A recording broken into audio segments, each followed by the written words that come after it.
మనమంతా సీతకు రుణపడి ఉన్నామని చెప్పేసి సుమతి విధంగా అంటుండగా ఇక్కడ రక్తబంధాలు తప్ప రుణం అనేది లేదత్తమ్మ అని చెప్పేసి సీత అంటుంది. మీరే సుమతి అత్తమ్మ అని చెప్పేసి నిరూపించానే. అంతేకాదు మీరు ఇంట్లో నుంచి బయటికి వెళ్ళిన తర్వాత మిమ్మల్ని చంపేసింది. దీని వెనకాల ఎవరి చెయ్యుందో ఆ సాక్ష్యాలు కూడా నా దగ్గర ఉన్నాయని చెప్పేసి సీత మాటలు విన్న మహాలక్ష్మి షాకే చూస్తూ, ముహూర్తానికి టైం అయింది కాబట్టి పెళ్లి జరగాలి, ఆ తర్వాత మిగతా సంగతి వాళ్ళది తర్వాత చూస్తానని చెప్పేసి సీత అంటుంది. అత్తమ్మ మామయ్య నేను వెళ్ళి ఇక పెళ్లి బట్టలు కట్టుకొని రండి అని చెప్పేసి అంటుండగా, రా సుమతి రండి బావగారు అని చెప్పేసి లలిత శివకృష్ణ పిలుస్తూ ఉండగా మహాలక్ష్మి పక్కకొచ్చి ఇక ఫోన్ చేస్తూ ఉంటుంది. పోలీస్ ఆఫీసర్కి ఫోన్ చేసిన తర్వాత ఈలోపు బండి స్టార్ట్ కాకపోయేసరికి అదిగో మళ్ళీ ఆవిడే ఫోన్ చేస్తున్నారు. ఎక్కడున్నానండి అని చెప్పేసి ఎస్ఐని అడుగుతూ ఉంటుంది.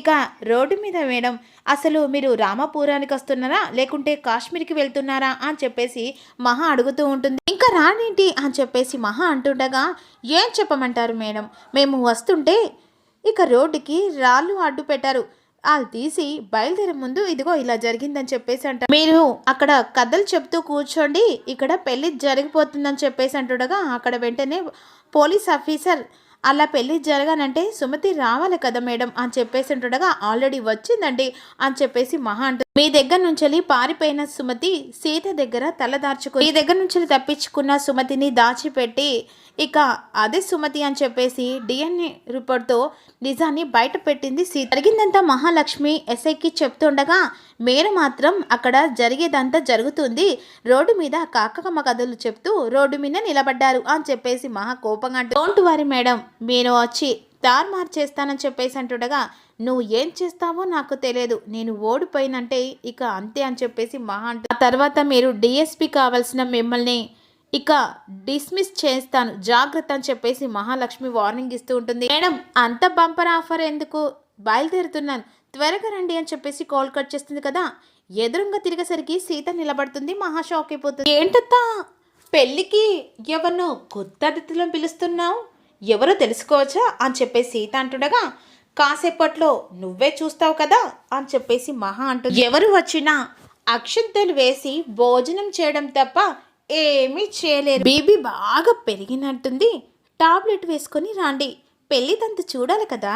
నీ ఆట నువ్వాడి చూపించావు సీత, ఇక నా ఆట నేను చూపిస్తాను, సిఐ వస్తే సీన్ సిద్ధారని చెప్పేసి మహా అంటుంది. అవతల మహాలక్ష్మి మేడం నా మీద చాలా హోప్స్ పెట్టుకున్నాయని చెప్పేసి వెంటనే ఇక వస్తూ ఉంటాడు ఆఫీసర్.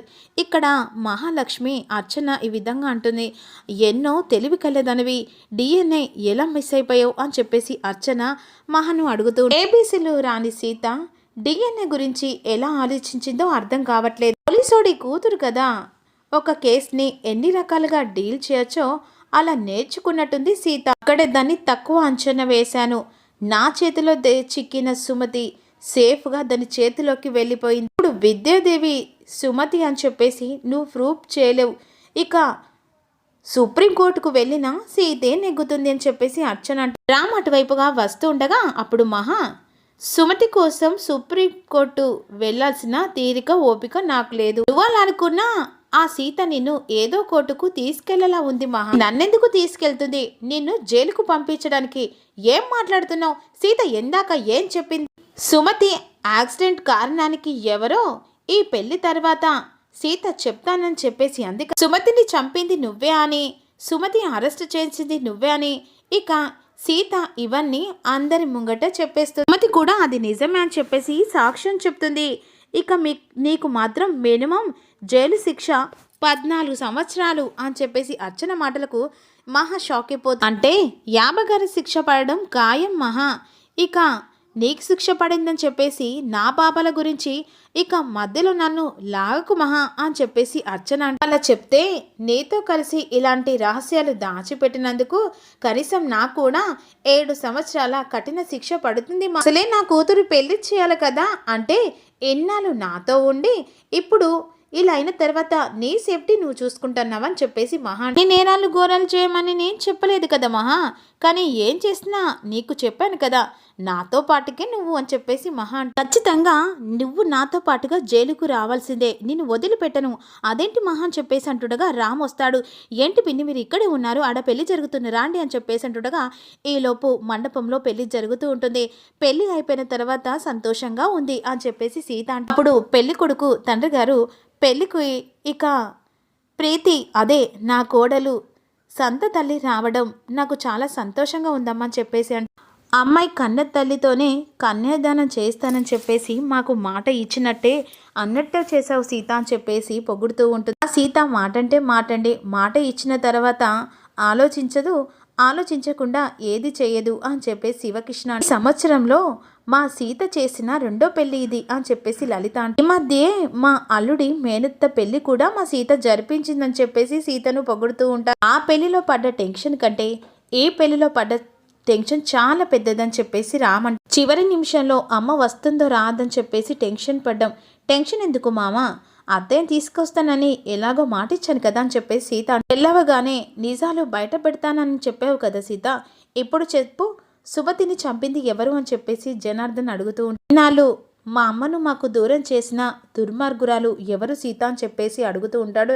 వాళ్ళు ఎవరైనా సరే వాళ్ళని క్షమించను అని చెప్పేసి రామ్ అంటుండగా ప్రీతి మా అమ్మ కోసం చాలా ఎన్ని సంవత్సరాలు ఎదురు చూసే వదిన చెప్పేసి ప్రీతి అమ్మను దూరం చేసింది కారణం ఎవరు అని చెప్పేసి అంటుండగా సీత మహావైపు చూస్తుండగా శివకృష్ణ అడుగుతున్నారు కదా సీత నిజం చెప్పు అని చెప్పేసి అంటూ ఉంటారు. సొంత వాళ్ళైనా సరే పారా వాళ్ళైనా సరే ఎవరైనా సరే నా చేతుల్లో వాళ్ళని అరెస్ట్ చేసి బోన్లో నిలబెడతానని చెప్పేసి శివకృష్ణ అంటే మేనత్తను బాధ పెట్టిన వాళ్ళు వదలకూడదు సీత అని చెప్పేసి లలిత అంటుండగా వాళ్ళు ఎవరో కాదు మీకు బాగా కావలసిన వాళ్ళే అమ్మా అని చెప్పేసి సీత అంటుంది. సొంత వాళ్ళే శత్రువులై సుమతి అత్తమ్మను ఎన్నాళ్ళు మనకు దూరం చేసి అందులో ఒకరు ఎవరో అత్తమ్మ చెప్తుందని చెప్పేసి సీత అంటుండగా మహా కంగారు పడిపోతూ ఉంటాడు. సిఐ వస్తూ ఉంటాడు మండపం దగ్గరికి. ప్రీతి సుమతిని అడుగుతుంటుంది, అసలు నిన్ను చంపాలని చూసింది ఎవరమ్మా అని చెప్పేసి అడుగుతూ ఉంటుంది. క్షమించేదాన్ని కూడా వాళ్ళు హరుకులు కాదు సీత అని చెప్పేసి సుమతి అంటూ నమ్మించి మోసం చేసి ఆ నమ్మక ద్రోహులకు శిక్ష పడాల్సింది, ఇలా చేసింది ఎవరో కాదు మహా అని చెప్పేసి సుమతి చెప్పబోతుండగా ఎక్స్క్యూజ్ మీ అని చెప్పేసి ఇక సీఏ వస్తూ ఉంటే ఎక్స్క్యూజ్ మీ, ఇక మిమ్మల్ని ఇబ్బంది పెట్టినందుకు సారీ.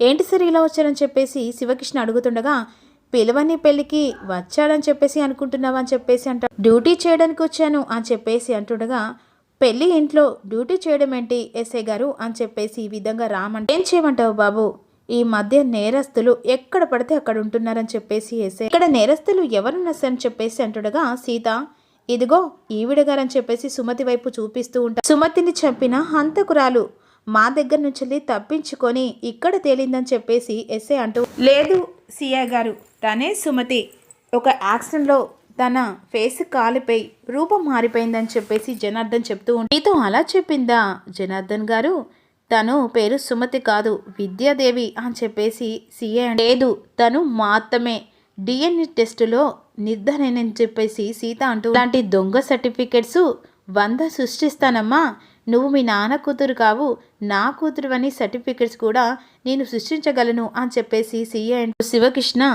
వేటన్ సార్ తను నా చెల్లెలు సుమతి అని డాక్టర్ కూడా రుజువు చేశారని చెప్పేసి శివకృష్ణ ఏంటి శివకృష్ణ పోలీసు ఉండి ఇక డిఎన్ఏ టెస్టుల కోసం అవకతవకలు జరిగేటి తెలియదా ఏంటి అలా మాట్లాడుతున్నారు, ఇంతకీ ఇతనని డిఎన్ఏ టెస్ట్ చేయించిన ఆ డాక్టర్ ఎవరు అని చెప్పేసి సీఏ అడుగుతూ అని చెప్పేసి డాక్టర్ని బ్లడ్ టెస్ట్ చేసిన డాక్టర్ని తీసుకొస్తారు. అప్పుడు లాక్ వచ్చేసరికి అందరు షాక్ అయిపోతారు, ఏంటి నువ్వేనా డాక్టర్ బాబు అని చెప్పేసి అంటుండగా ఎంబీబీఏ డాక్టర్ని బాబు అని చెప్పేసి అంటూ ఉంటాను. చెప్పు నువ్వు ఇచ్చిన ఇక డిఎన్ఏ టెస్ట్ ఒరిజినలా డూప్లికేట్ అని చెప్పేసి అడుగుతూ ఉంటాడు. నిజం చెప్పావనుకో నువ్వు హాస్పిటల్ పడతావని చెప్పేసి బెదిరిస్తుండగా అంటే తను వచ్చి డూప్లికేట్ డిఎన్ఏ టెస్ట్ కావాలని చెప్పేసి సీత మీద నేరం వేస్తాడు. అప్పుడు వెంటనే మహాలక్ష్మి పోలీసుడి కూతురు ఉండి ఇలాంటి పని చేస్తావని చెప్పేసి అడుగుతూ ఉంటుంది. అప్పుడు ఇలాంటి దొంగ బుద్ధులేంటి అని చెప్పేసి అంటుండగా వాటికి నేను ఏ డబ్బులు కూడా ఇవ్వలేదు, ఏంటి డాక్టర్ గారు ఇలాంటి మాట మారుస్తున్నా అని చెప్పేసి సీత అడుగుతూ సీఏ గారు నిన్ను బెదిరించారని చెప్పేసి సీత అంటుండగా ఏమ్మా పోలీసులు బెదిరించిన పని అనుకుంటున్నానా, అసలు మీ నాన్న కూడా పోలీసే కదా అని చెప్పేసి సీఏ అంటూ నా చెల్లెలు సుమతే సార్ డాక్టర్ అబద్ధం ఆడుతున్నానని చెప్పేసి శివకృష్ణ అంటూ క్షణం క్రితం వరకు నువ్వే సుమతివని నమ్మాము విద్యాదేవి అని చెప్పేసి సుమతి మొహం పట్టుకొని మహా అంటూ ఉంటే ఏ ద్రోహం లేదు మామ, తనే మీ అమ్మ అని చెప్పేసి అంటుండగా నేనే మీ అమ్మని అని చెప్పేసి రామ్ ప్రీతిలకు సుమతి బాధ అంటూ ఉండగా ఇక ఏం అర్థం కాని వేషంలో ఉంటా మీ మీద ఒట్టేసి చెప్తున్నాను నమ్మండి అని చెప్పేసి సుమతి ఏడుస్తూ అప్పు నీ దొంగ ప్రామిస్లు ఇదంతా కావాలని చేసావు, సుమతిని చంపావు అని చెప్పేసి అంటుండగా చంపడాలు ప్రతి ఒక్కటి నీకుంది మహాలక్ష్మి, అసలు నా చెల్లెని చంపింది నువ్వు అని చెప్పేసి శివకృష్ణ కోపంగా సుమతి ఇటు పుట్టింటికి అటు భర్తను దూరం చేసింది నువ్వు మహాలక్ష్మి అని చెప్పేసి లలిత కూడా అంటూ ఇప్పుడు సుమతిని ఈ విధంగా అడుగుతుంది సీత. చెప్పత్తమ్మ, మొదటి నుంచి ఏం జరిగిందో చెప్పని చెప్పేసి సీత అంటుండగా అప్పుడు సీఐ సైలెన్స్ అని చెప్పేసి గట్టిగా అరుస్తూ ఇక్కడ నేను ఒకరిని ఉన్నానని మర్చిపోయి మీ పాటికి మీరు గోల చేస్తున్నారని చెప్పేసి అంటూ ఈవిడ సుమతి కాదు, సుమతిని చంపిన విద్యాదేవి హంతకురాలని చెప్పేసి సీఐ అంటూ నేను కన్ఫర్మ్ చేస్తున్నాను, డిఎన్ఏ రిపోర్ట్లు ఫేక్ అని డాక్టర్ కూడా కన్ఫర్మ్ చేశారని చెప్పేసి సీఏ అంటుండగా మహా నవ్వుతూ మ్యాటర్ ఓవర్ అని చెప్పేసి అంటుండగా అలా ఇలా చెప్తారు సార్, కావాలంటే మళ్ళీ డిఎన్ఏ టెస్ట్ చేయించండి అని చెప్పేసి సీత ఒక్క టెస్ట్ ఏంటమ్మా, డిఎన్ఏ టెస్టు ఇక బ్లడ్ టెస్ట్ షుగర్ టెస్ట్ అన్ని టెస్టులు చేయిస్తూ ఉంటాం చెప్పేసి సీఐ అంటూ అదే పని కదా అని చెప్పేసి అంటుండగా రామ్ ఏంటి సీత అది డబ్బులు ఇచ్చి మేనేజ్ చేయవా అని చెప్పేసి రామ్ అంటుండగా మా అమ్మ కానీ మా అమ్మను అమ్మ అని చెప్పి తీసుకొచ్చావు వదిన అని చెప్పేసి ప్రీతి అడుగుతూ ఉంటుంది. సీత దగ్గర సమాధానం ఏం రాబోతుందో ఫుల్ ఎపిసోడ్లో తెలుసుకున్న ప్రతి ఒక్కరు లైక్ చేసి కామెంట్